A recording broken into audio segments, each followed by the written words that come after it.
we'll go ahead and start kicking it off. I see we have some folks from London and Nevada, the fires there happen in California, and France, Brazil, Ireland. It's great to have you all here. We're gonna kick off the Community Dojo. The webinar today will be recorded, so everyone will receive a live recording of this afterwards, as well as to those attendees who could not make it. So thank you all for joining and taking the time out of your day. We're really excited to introduce the Community Dojo to you all, a project of the Autodesk Group Network. I'm joined here today by my colleague Adam Mentor and all of our contributor group leaders who have been working on building out and launching live the Community Dojo. So with that, I'd like to do introductions with everyone that is on the line today with us. So my name's Rachel Hartley. I'm the Community Program Manager for the Autodesk Group Network, for those of you who do not know me. I'm passionate and about building and engaging with our user group community at Autodesk. So the Autodesk Group Network is newly formed last November of 2019. And so it's been really exciting to build this program alongside my colleague Adam Mentor and work to revitalize and re-engage with our Autodesk community user groups. So with that, I'll hand it off to Adam to introduce himself. Hi, I'm Adam Mentor. I've been working on Autodesk learning and community programs for about 10 years. I think the first project I worked on was something called the Sustainability Workshop. It was a website that helped people learn how to do sustainable design with Autodesk products. Unfortunately, that program's no longer around, but for the past couple of years, I've been working more directly with the Autodesk community. As Rachel mentioned last year, working with her to start the Autodesk Group Network. Before that, I did a lot of work with the Autodesk University team. Some of my own most formative experiences in community is helping to lead a group called Greener Mind, which is a group of purpose-driven people in the Bay Area who've been connecting and collaborating for 10 years with unconferences and parties in the Redwoods. But my hopes for the future as it relates to the group network is that I hope that this program can become an effective structure to connect group leaders to each other and to connect Autodesk to group leaders, and that from those relationships, real work, real improvement, and real innovation can happen. So I'm going to mute myself, and I think we're going to hear from the other folks who I've been really happy to work with on this project. Hi, I'm Adam Riley. I work as a civil CAD tech for M&S Engineering out of Texas. I've been running the Austin user group for a little over a year now. I'm extremely passionate about CAD and particularly civil, so I really enjoy getting involved and helping other people learn and delve into CAD a little more than they typically would if they didn't have a user group to contribute to or learn from. My hope for this group is to just bring us all together as a more cohesive family and community of CAD users. Hi everyone, I'm Alberto Tono from Italy. Such a pleasure to be here in this group, and I would like to thank everyone, especially also Rachel and Adam, for lead the initiative. This group and in general user group are kind of a family for our passion and our interest. In Italy, I founded the Dynamo user group in Rome with the help of other leaders in our space. And as well, when I came here in California, in San Francisco, there was the San Francisco Dynamo user group, and we were able to convert in a non-profit to be able to have a clear mission and focus to help the community around us. And these are the same hope I hope to establish with this group, to be able to create a framework that can help everyone and a unified platform that everyone can access to this information in a unique place. So thank you, everyone. Hello, everybody. My name is Alexander Lopegin. I'm from St. Petersburg, Russia, and I'm a deputy design director in Roseca Limited, design, engineering, and construction company from St. Petersburg, with experience in leading design projects more than 10 years, as a chief project engineer It is a project manager in design in Russia. And I have experience in BIM since 2015 for about 5 years. And now I'm one of BIM leaders in Russia. And also I'm an expert lead in BIM 360. We was first company in Russia that used the BIM 360 team in 2017 with collaboration for Revit for designing buildings. And also I'm a member of Autodesk Group Network with my online group in Telegram for chief project engineers, GIP to GIP. And also I'm a member of more than 30 online groups in Russian-speaking internet segment about BIM and around BIM, like laser scanning and project management and other disciplines. And I share my expertise in online groups in Community Dojo, and I hope it will be helpful for other group leaders and for other countries to increase number of online groups. Thank you. Hi, everybody. My name is Landon Messel. I'm in Charleston, South Carolina. I'm a civil engineer, and I have started a user group down here, a software agnostic user group called Design Technology Charleston. And the purpose of the group is to drive communication across disciplines and then also vertically through organizations to help us create better workflows, processes, and maybe even work on how we our contracts are written with the way technology is affecting the tools that we have. I'm really excited about the Community Dojo to help outside opinions and thoughts move into maybe a region of the country that doesn't really have a lot of forward-thinking people pushing the technology envelope. So I'm super excited about this group.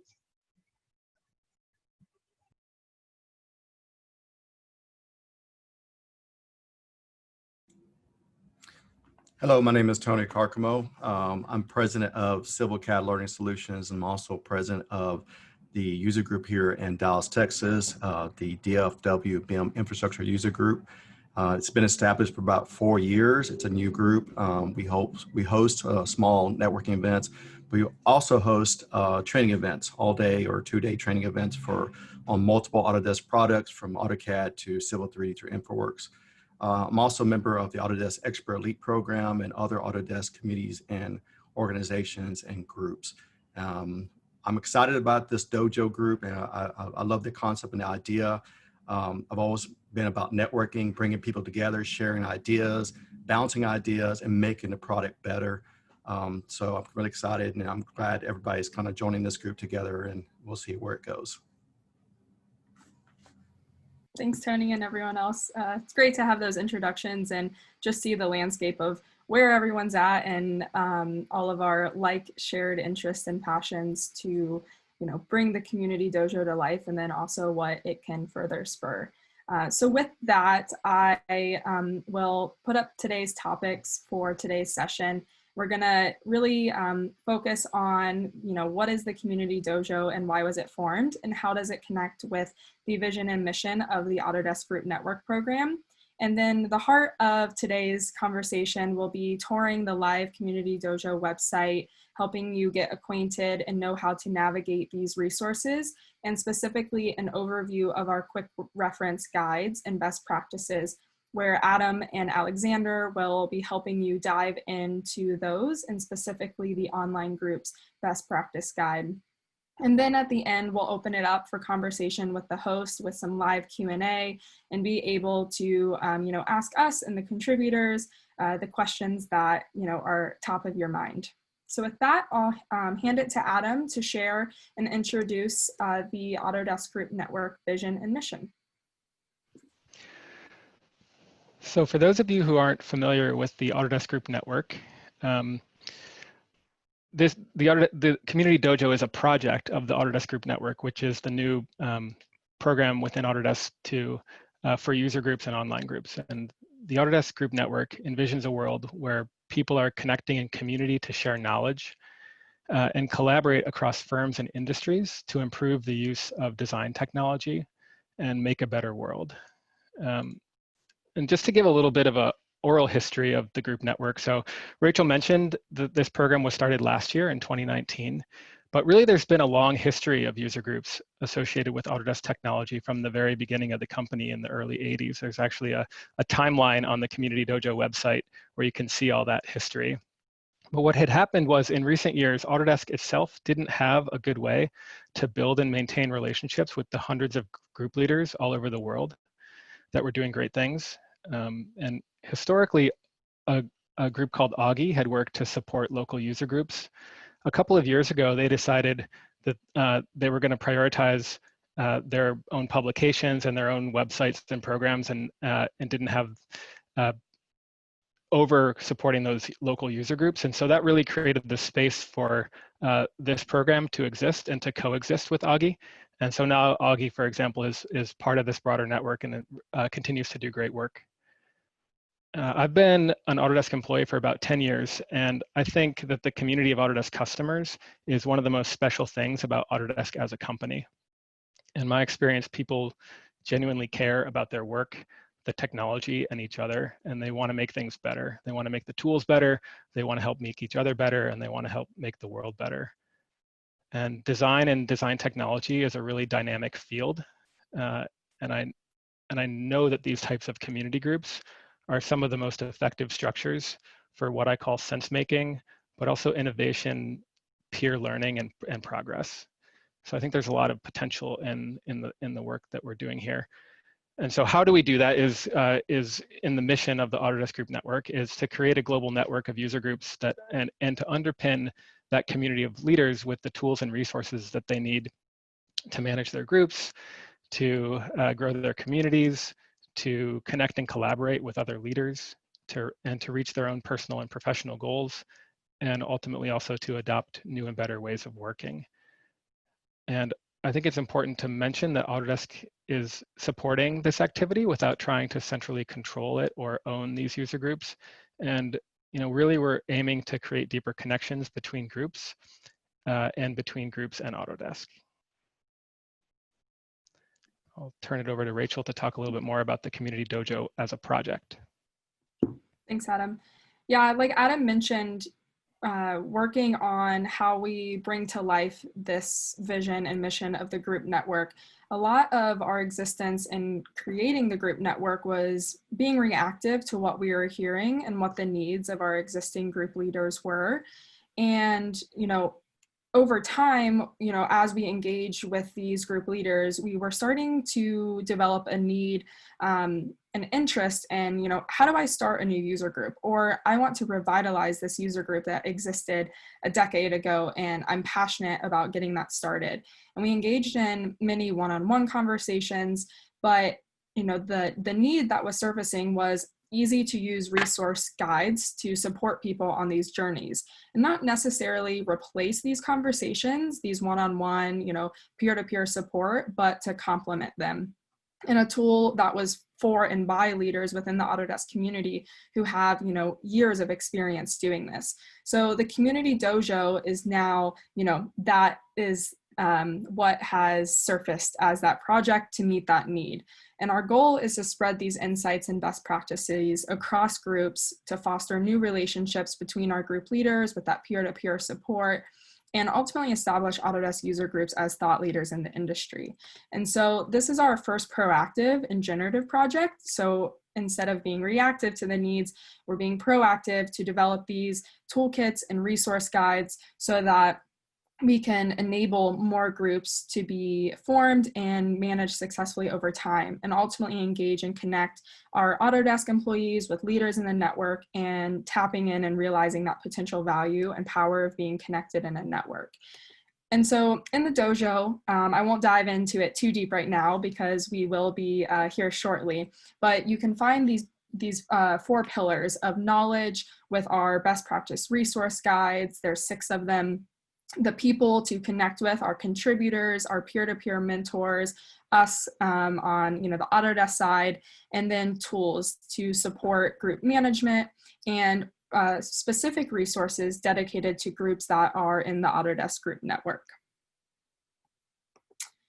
I think it's important to spend time on, why the name dojo and how we are applying this term and how we're, bringing to life its deeply rooted meanings. And so dojo is a place for immersive learning through practice and with people. And in Japanese, it literally means the place of way, and a phrasing that's rooted in Taoism. And it's considered special and well cared for by its users, and to be supported and managed, by the student body over time. And with the Community Dojo, we couldn't really find a better name to describe the intentions of this project. In forming and creating it, it's, you'll see all of our contributors here today working on this have a deep, intrinsic motivation and passion to be engaging in community and to be building this knowledge resource, so that it's not just a static place for people to learn, but you're really being immersed into these community groups, and we're caring for it over time and continuing to support and manage the Community Dojo moving forward. And so, we were definitely concerned about a cultural appropriation. And prior to launching the Community Dojo Live, we did check with 15 plus Japanese colleagues to ensure that it wasn't offensive to them and that we were using the term appropriately and carrying, the existence of the dojo within our Community Dojo. And so, we definitely feel that this is, we're carrying out its existence. But if anyone does believe, we're in tune and we want to, know that if it is harmful or inappropriate in any way to you, please let us know and reach out, because we want to be appropriately using the term dojo. So, like I mentioned, the topics covered in the Community Dojo, the knowledge, that's really the source of bringing this project to life. So I'm going to show you a high level of the 6 best practice guides that you can find on the live website before Adam really takes you to show you that live look of it. And our first set of guides is helping form and start a new community group. You'll see that there's a little spark here. So we have a mini guide that helps you nourish the spark that got you into the work in the first place, and how to evolve that into formalizing and starting that new user group. And starting a group, it's how to begin engaging, have clear goals, focus, and see where the community takes you, so that then you can run a successful group and helping people, conversations, relationships, and ideas flourish. And so that's really, those first 2 are getting you started. And then how it moves into our third guide, which is hosting events. Events is the nature of where all the conversations are happening and how we develop ideas, get inspired, and source new projects and relationships. So in-person events are included in this, as well as online events.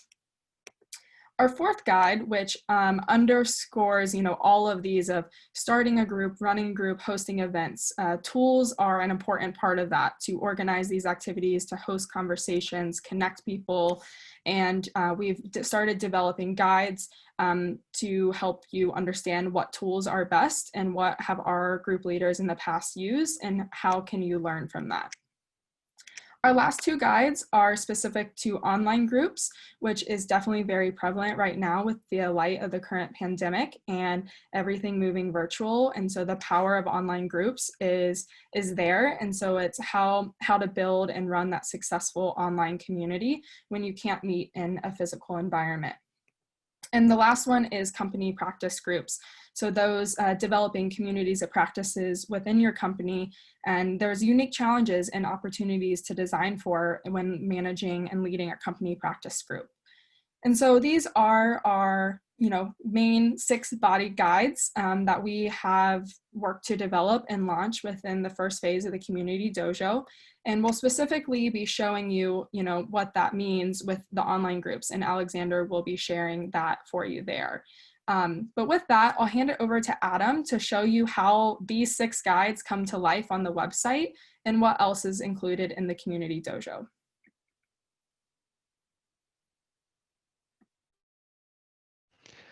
Okay, here I have a live website, the Community Dojo. And just to orient you to the site, there's a left navigation here. There's a way to search across all this information. But at the top here, you've got, what's new? Are there things that group leaders are working on together? For example, we have a survey running now on community tools. We'll talk more about that later. We pulled together a few resources for folks during COVID. But here's the best practice guides that Rachel was mentioning. So for each of those 6 topics, you'll see that there are what we call a quick reference guide at the very beginning. And that really is a very quick read, high-level framework to just give you a bit of a step-by-step understanding of how do I approach this topic? How do I approach hosting events? Here's 6 steps to take you through that process with a little bit of guidance for each of those steps. You can download each of these as a PDF, you'll see, and those are formatted as a single 11 by 17 or A3 paper. But what you'll also see is in each of these steps, there's sometimes deeper dive information. So for hosting event, if you really want to dive into event strategy, you'll learn about topics like setting the goals of the event, finding speakers, considerations for venues. You may, there's a pre-event planning checklist here based on the experience of the group, event facilitation tips. And what you'll find at the bottom of each of these sections is a way to actually submit questions, provide feedback, or give your own suggestions for these topics as well. So we'll be continually engaging and updating this information based on that engagement. And then I think that this part here is, as Rachel was mentioning, the sort of the spirit of the dojo and learning with people. I think this is one of the most unique aspects of the project is you can actually connect with a peer advisor to help you with these things. And this is password protected. But you'll see that once you have the access code from the group network, you'll get to connect with folks that can help you with that. And you can become a peer advisor as well if you have experience with those topics. So for each of those topics, we have that same type of information. And I'm going to pass over to Rachel to talk a little bit more about some of these other sections of the Community Dojo. But before I do that, I did want to mention the tools survey. So I mentioned that we're going to be updating this resource based on feedback that we get, and also potentially through more surveys like this. So this actually came from an interest that Landon had as he's starting his group in Charleston. What tools are folks using to run their groups, to host conversations? He wanted to get a sense of that from other groups and get advice. So we're going to be, this survey is running now. It'll run for a couple more weeks, and then we'll be synthesizing that information and that data and putting it back into this resource. I'll let Rachel talk a little bit more about some of the other aspects. Yeah, thanks, Adam. So, the knowledge, those best practice guides, that is, the one subset section, but we also have resources specific to the Autodesk Group Network. So all of our 150 groups currently in the network have access to specific benefits. So here you can find the tangible benefits of being in the network, such as resources, Autodesk swag, meetup technology, and all of that is encompassed in a welcome guide, but we do have it here publicly available for those looking to become a part of the Autodesk Group Network. We also have brand guidelines for groups. So another benefit of being in the network, and especially when new groups are getting started, is how do I create my brand identity? How do I find the right name? Am I using the right product logo and icons? How can I have affiliation to the Autodesk Group Network? So we've developed these brand guidelines here for groups to use. We also have the content and speaker database. So the content and speaker database is new and it's in its infancy, but the power is to find content to repurpose for your upcoming meetups. So there's an archived deck of content you can use, and you can also find speakers. So if you have an upcoming virtual or physical meeting, there's Autodesk speakers or expert users that you can find. And because it is in its beginning, we might not have exactly who you're looking for. So you can submit a request to have a content or speaker need, and we can work to meet that and tap into our Autodesk network. The other two links here are to our public roadmap and then our private communication space in the Group Leader Hub. So the public roadmap is public, so it's available to anyone to see and get updated on the program development of the Autodesk Group Network. They can vote and comment on ideas that are most relevant and interest to them. And the Group Leader Hub is private, so that is our program communication space with our group leaders, and can keep people updated on new opportunities and activities. The last section is the people, the contributors, and how you can get involved in the Community Dojo. So moving forward, we will be meeting once a month on a 30-minute call to engage with the Community Dojo, room for improvement, and any new projects that come to light. People can become advisors, but they can really engage and become a part of our community leader Slack workspace. So we've moved our conversations into Slack so that we can better collaborate quickly, catalyze other potential shared products or projects for and by the group network. And you can see our current list of contributors here and find out more information about them, as well as people who have been involved in the review process before we went live.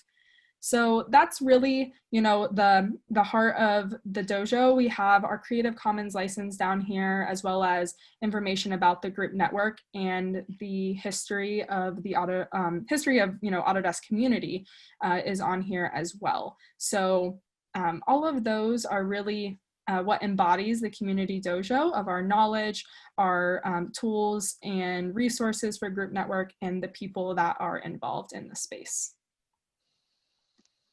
I think with that, we will dive into our quick reference guides and get a deeper dive into starting that spark and then showing you through the online group deep dive. Okay, so now we're going to take you through some of what this information looks like. The first thing I wanted to do is to address what Rachel mentioned earlier, which is kind of starting with a spark. I think like the best groups start with an intention or a guiding question or a guiding goal that's held and that's jointly held by a group of people. And so having that question, that purpose, and bringing other people into it, and then nurturing that spark and seeing where it goes, is sort of the start of the magic of what is community. And it might end up being a big group. It might end up being a small group, maybe 5 or 10 people. It could end up being a company. We've seen that happen before too. For my own experience with Greener Mind, for example, that started as a group of people that would come over to my house on Saturday afternoons, and we'd have pastries and we'd talk about sustainability in business. And then we ended up hosting an event and partnered with a group called Net Impact to do that. And then in the process of hosting those events, all of a sudden we have an actual community group that's been together for 10 years. So that sort of following those dynamics, I think, is an important framing for almost all of what we talk about in community. And so with that, I wanted to actually give each of you a breath to just kind of reflect on your own intentions. So you're here on this webinar for some reason, and think about what are your motivations? What are your unique motivations, personally, professionally, or in community with others who might be here? And literally just sit with that for a couple breaths.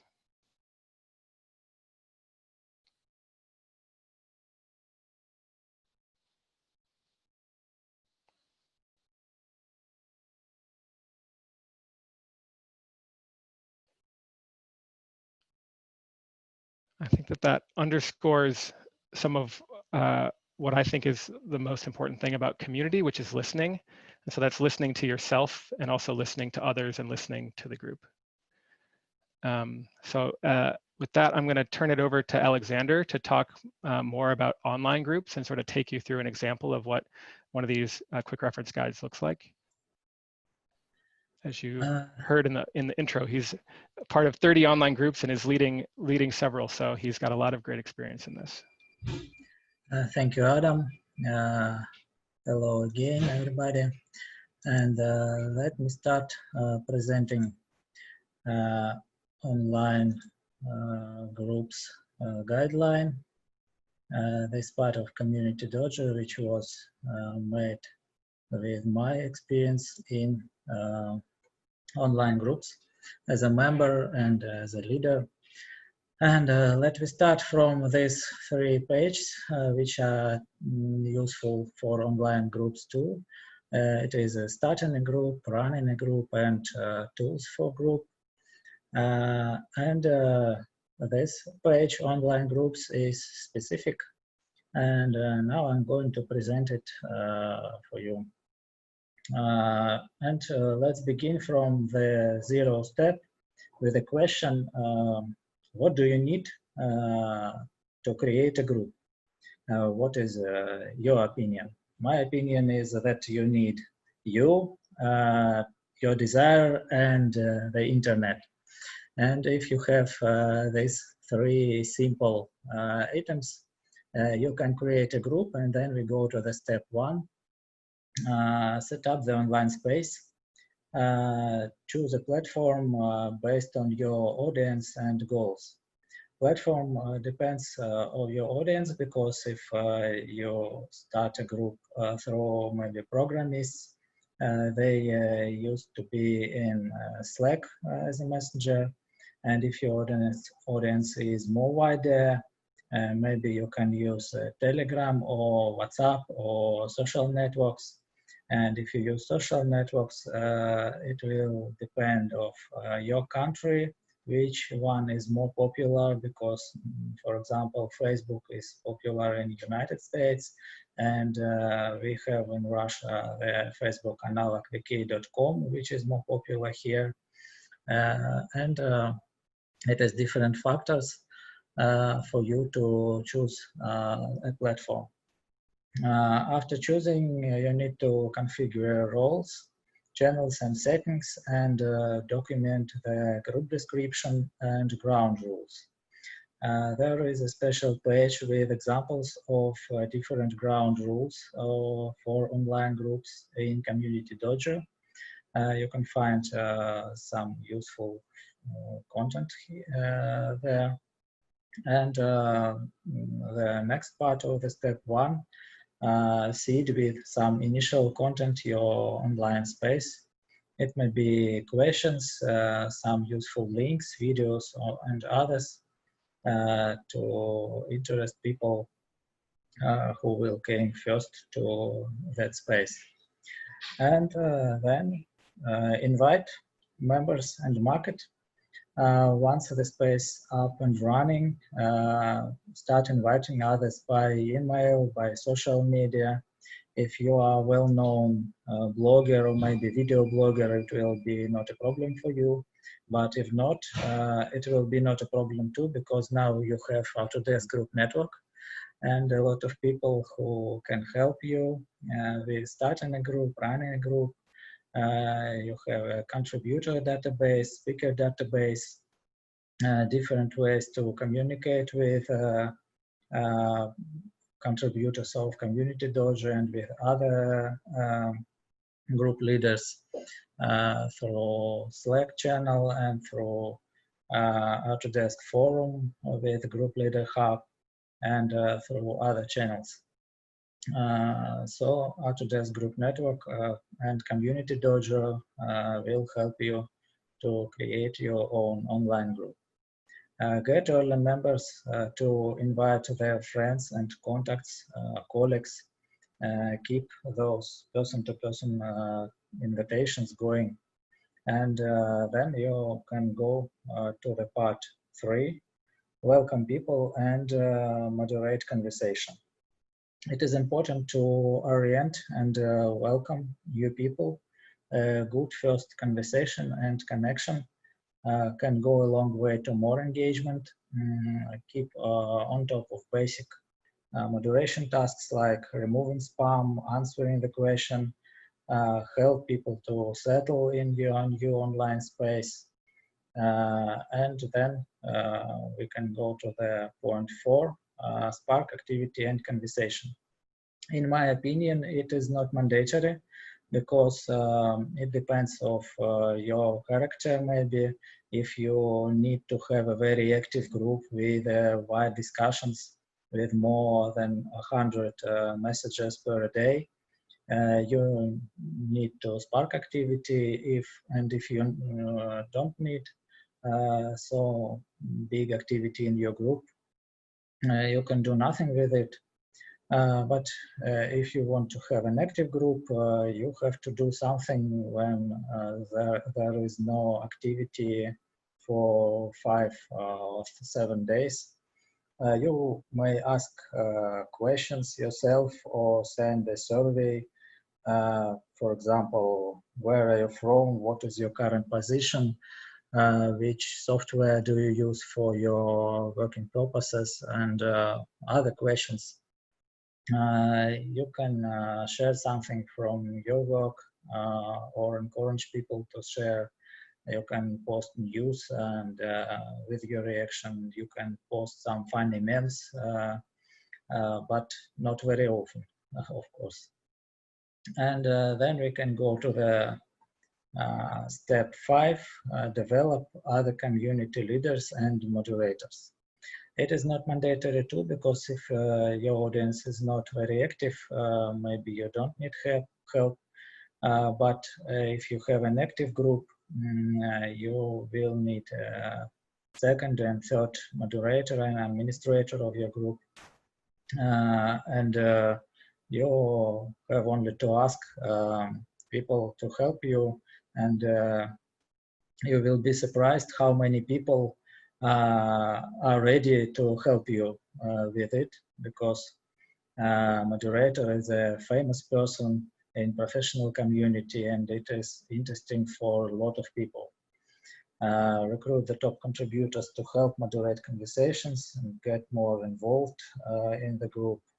And this will likely involve one-to-one messaging and conversations inside the group. And then we can go to the part 6, managing knowledge and member lists. As the group engages, pin and aggregate especially helpful resources that are developed or identified. Keep membership lists tight and current, and ping people who haven't been engaging. But don't be too insistent, of course, too. And then we can go to the 7th step. About promoting other groups inside yours, and in my opinion, it is the most important step in all this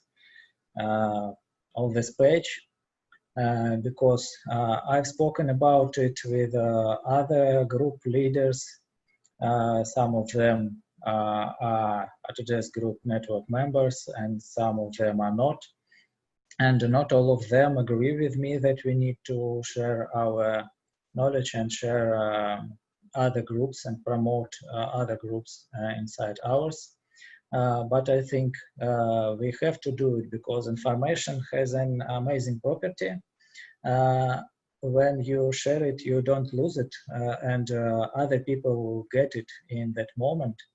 And the main purpose of creating groups is not money and not to feel famous and feel like a star, but it is about sharing knowledge and improving the level of knowledge of all professional community in your country and all over the world.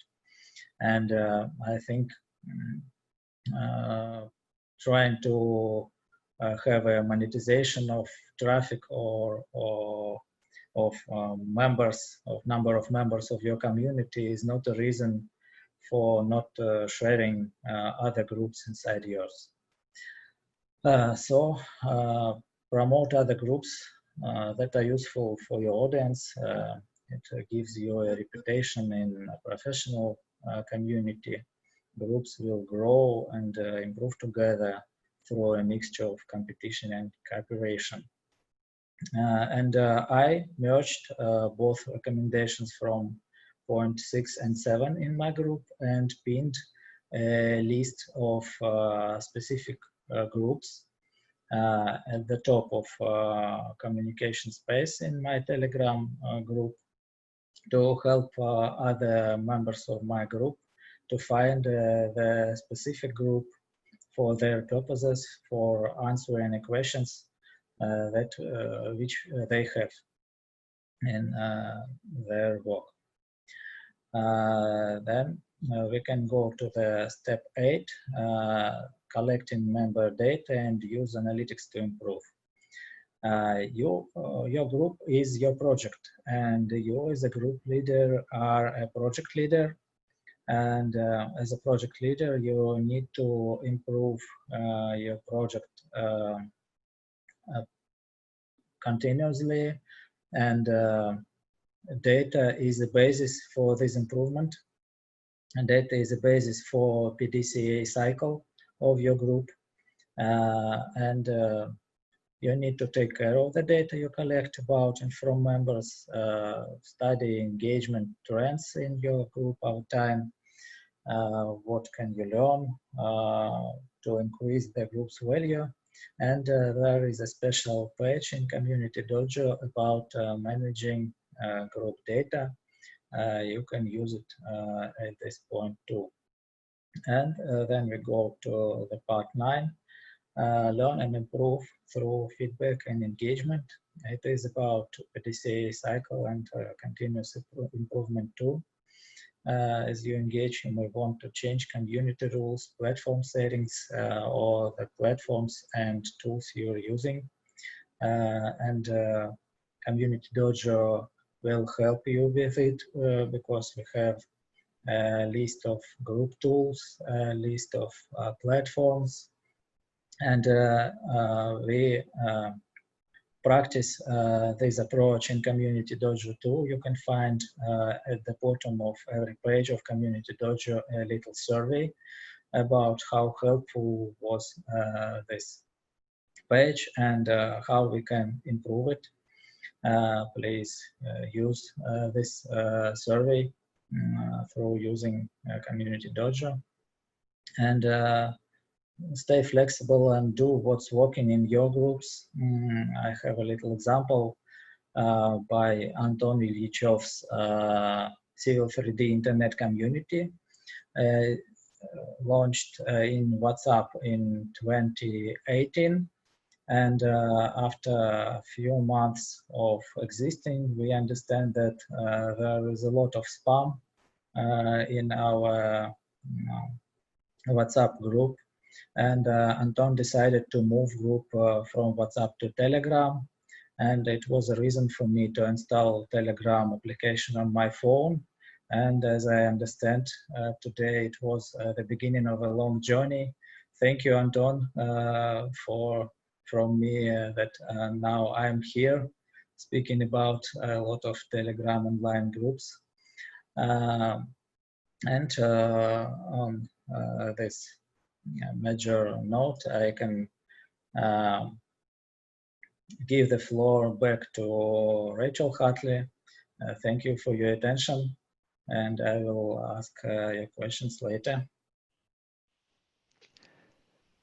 Thanks, Alexander. I'm actually going to share my screen real quick because there was a part of the demo that I did that I wanted to show you that I kind of missed, which was, so when you click on this bit around connecting with a peer advisor and running groups, this is what you get to when you enter that password correctly. I didn't want to mess it up while I was doing it live, but you can see, like, if you're trying to run a group, you can connect with the folks here, you know, some of the same faces that you see on this call. If you want advice on hosting events, here's Tony and I are available. If you want advice on online groups, you can talk directly with Alexander on and get his experience. So yeah, now I think we're going to open it up to questions and just conversation with the group. I think we've had one question come in on the webinar chat, which is, will there be a Community Dojo event or series of events this year, maybe around AU? So AU itself is like, quite a remarkable community event. It's very, very synergistic with the Autodesk Group Network and the work that we're doing here. But yes, we will have some specific things for the group network. Rachel, is there more that you want to say about that? And also, I think some of the folks here are actually presenting separately too. So anything more that we should say about what's going on at AU? Yeah, I think for AU, and as I mentioned, back in the chat, we're planning the different types of meetups that we can have on behalf of the group network. So the one around Community Dojo, it actually, in AU Las Vegas 2019, we had a roundtable discussion with Donnie Gladfelter on what does it mean to lead and manage a successful user group. And so a lot of the knowledge that came out of that went into the dojo. So how do we create, a series each year at AU on, what the growth that has happened within this knowledge in the last year, and how do we continue moving forward as part of our caring for the Community Dojo site. Also planning to have a panel type discussion with our top group leaders to understand and just hear from them directly, as well as a celebration type event specific to Autodesk Group Network that'll be open to the public. So they're all still in the works and the planning, so stay tuned for those, and we'll make sure that we let you all know to make sure to get registered and signed up for those meetups.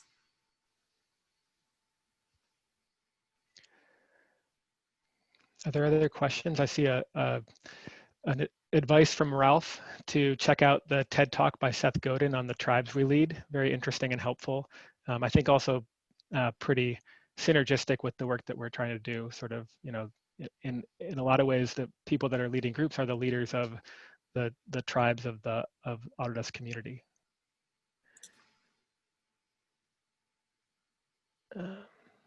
Okay. Fabio is saying we are creating a bi-weekly presentation of best practices and other themes related to the group in a very informal way. It's working so far. Okay. Oh, great. Good. So let's talk more, Fabio. We have that Slack workspace that we've created is a place where we can have that type of ongoing dialogue asynchronously. We can also talk real time about that if you'd like. Yeah, thanks for sharing, Fabio.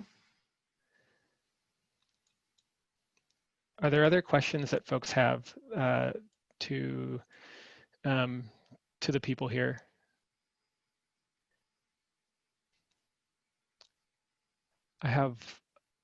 We sort of discussed before the webinar what some interesting topics might be. So I've got a few canned questions that we can sort of start to get the conversation rolling. The first one I wanted to throw out was to Adam Riley. Adam, you do so much day to day to help people and host conversations. I've seen just through this group, welcoming Landon and others into the Austin CAD Discord. And I guess my question is, like, what keeps you going on that work? And especially during this time of the pandemic, have you noticed like differences in how people are connecting now? Well, to answer the first part, what keeps me going is just my passion for this. I really love CAD and everything around it. So I'm always looking to learn, and I've always found that I learn best by teaching. So I'm always looking for that opportunity to help other people. During the pandemic, I've noticed a lot of people have been kind of isolated and really not having a way to keep with the community that we built in our in-person user groups. So we really tried to spearhead getting them online more than they were in the past. Before the pandemic, we had created Discord channels so we could talk and keep up in between our meetings. I've seen a lot more people on having more discussions. We even started a little weekly Zoom call so that we would be there. So if someone wanted to talk in person and they didn't have that outlet during the work week, they would have at least somewhere to go and talk.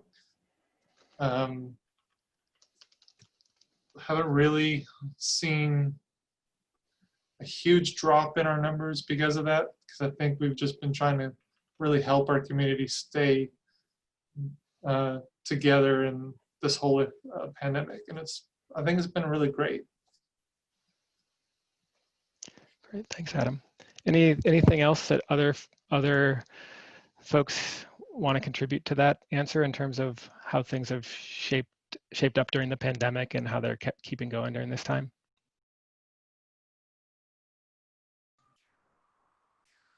I think I'd like to add, what I've noticed is groups finding new ways to do virtual meetups. So how can we change from, just having it be webinar style? The power of, meetups are that networking and that connection and being able to have those conversations real time. And so with some of the larger groups, it's hard when you have 100+ people signing in and registering, but what are dynamics and tools that you can use to facilitate breakout discussions or breakout rooms and hold space for those, 5 to 7 people having a conversation. And I think that's been proving to be, a valuable way of hosting those virtual meetups, and something that we're realizing is more and more capable of doing so, even if we can't meet physically. I would like to add also an interesting way to create breakup meetup room. They introduce a lot of gamification of the experience. So basically you can be a little avatar, and then you have a different room from different topic. And then when you enter the room, basically your webcam turn on and you can see the other people in that room, and then you can start the dialogue. So if you mix both space, it's going to be easier to have one-to-one conversation as well, because when you are in a meeting like this, it's really hard to go to someone and stop that person and ask maybe personal questions. So in this way, have a gamified experience, or also in virtual reality, that can really be beneficial because you have a spatial audio. So depending on where you are, you can have a conversation with people, and that was pretty useful. Again, I think this is a great moment to start your user group, especially for the pandemic, because you don't have to worry about a venue, a sponsor for the food and so on, because you can just do on the comfort of your couch, basically. So. Thanks, Alberto. I think we only got about 6 minutes left. And Rachel has a few closing remarks and a final little survey for folks. So if you're willing to stay on for that, it'd be great. Another question that I wanted to throw out, actually to Landon. So Landon's group, I think, is really interesting. What he has in mind for his group is pretty cool. It's not just learning the software, but it's actually about driving industry and innovation and advancement within his city and the region through cross-firm dialogue and getting different viewpoints into the conversation. So Landon, how did you come to a group as a mechanism for that? And what kind of impact do you hope to have in the next 5 years or so? Yeah, thanks.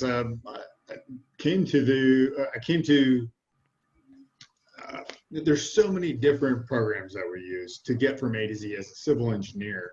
And there's also, contractors use an equal number of different programs. And a lot of times we're doing the same thing. And having spoken to a couple of people that were interested in the area, that was a contractor and architect, we really felt like we wanted to identify a project that we were working on together and then do a case study on it, and maybe add some resources to help identify what redundant processes that were being executed. Did they need to be executed? How did it affect the way we had written our contract? And use that as a case study, as like one of the first presentations of the user group, to say, hey, this is how it all went down. And I would suspect that it probably wouldn't all be pretty, or that we would even conclude maybe even the same, or come to the same conclusions. But I think it all really strives with 3 different disciplines, people from 3 different disciplines, desiring to work together and drive communication. So often, we have information that maybe the contractor wants but doesn't know that we have, or doesn't know how to ask for it, rather. And so I think that it really all starts with wanting to communicate with other like-minded people outside of really a central software program. And in doing that, having that conversation, it really does start to affect a lot of the way the industry works. You know, like I said, how contracts are written, how we execute certain tasks within a project. Great, thanks, Landon. Tony, I'd love to get your thoughts in on that real quick, if you can, just in terms of, you know, you've hosted these big events and big conferences that have brought people together regionally. You know, I know your group is in dialogue with Adam's group in Texas there. Like what sort of things have you seen come out of these types of group activities that's like really meaningfully changing the way and improving the way the work's getting done? One thing I did with the user groups, a little bit different than other user group, is not just focus on the software. We try to get involved with local organizations like this American Society of Civil Engineers, try to get them involved, contractors, but also other industries like the surveys. I mean, we got survey companies showing up, talking about surveying software platform. That's pretty much the foundation of any project is surveying. So we created an actual training for surveyors on different platforms, not just Autodesk, but other surveying software. But we brought in engineers to teach, you know, design, not just design software, but actually engineering design. So that's one thing I really enjoyed, was bringing other, even contractors, other people in here to talk about engineering design, not just the software. And that's something I was trying to bring to the table with a user group, brainstorming, and also actually coordinating with developers. I've actually gone through, and I know a lot of developers I work for, and I coordinate with them because I'm actually coordinating with them with the software, the data, the BIM software, and saying, does this make sense? Is it user-friendly for you? You know, getting some input from these developers, even the contractors. So that's kind of what I'm doing with my local user group, is trying to bring in other parties, not just talk about the software. And I think a lot of the engineers, even designers, actually enjoyed that.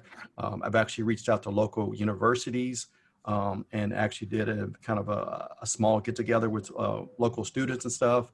Now the university is involved. They actually send me some of their students and say, hey, you know, this student is wanting to get more advanced training in the software. You know, can you help guide them? And it's been fun. It's been really fun. So I think that's a key thing to a user group, is bringing other people into the user group, what's not just related to the software side of it. So.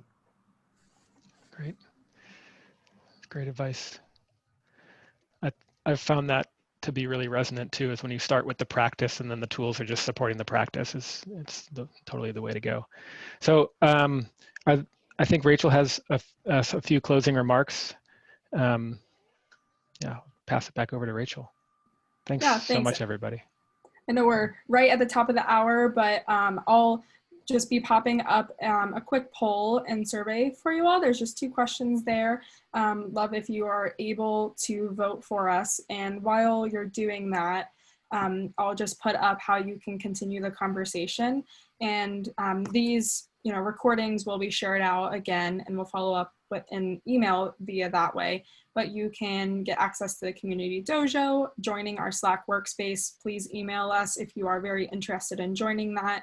And AU Digital is coming up, so you can check that out. We hope to see you all there. We'll be having those meetups, and then visiting the Autodesk Group Network website specifically. So we thank you all for joining today. Hope it was a pretty valuable discussion for you all and useful, and you picked up something new or inspired to, you know, be moving in the community user group engagement. So thank you all. If anyone else has any last remarks. Thanks. Until next time, everyone. Have a good rest of your day. Thanks, everyone.